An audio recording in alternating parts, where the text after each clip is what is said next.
It's hard to look at what he's doing in Ukraine, what his forces are doing in Ukraine, and think that any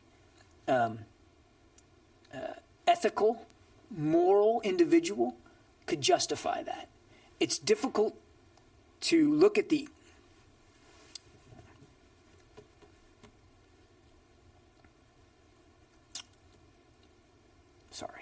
It's difficult to look at some of the images and imagine that any well-thinking, serious, mature leader would do that. So I can't talk to his psychology, but I think we can all speak to his depravity. It's hard to square his, let's just call it what it is, his BS. That this is about Nazism in Ukraine, and it's about protecting Russians in Ukraine, and it's about defending Russian national interests, when none of them were threatened by Ukraine. It's hard to square that rhetoric by what he's actually doing inside Ukraine to innocent people. Shot in the back of the head, hands tied behind their backs, women, pregnant women being killed, hospitals being bombed. I mean, it's just unconscionable. And I don't know. I don't have the mental capacity to understand how you connect those two things. We're certainly working under an assumption that Mr. Putin was capable of pursuing what he believed Russia's national interest to be with cold steel and with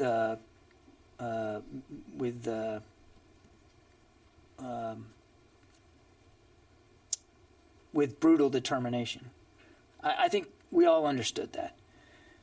I don't think we fully appreciated the degree to which he would visit that kind of violence and cruelty and, as I said, depravity on innocent people, on non-combatants, on civilians, with such utter disregard for the lives he was taking, the lives he was flinging into refuge. I mean, there's not even an attempt by Russia to be precise in their targeting. Even if you could find your way to getting to rationalize what he's doing, which is of course unacceptable. But let's just say hypothetically, you could get yourself to a point where you believed this war was justified.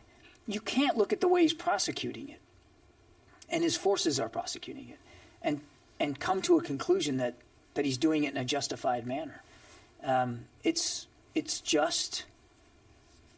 brutality of the coldest and most depraved sort.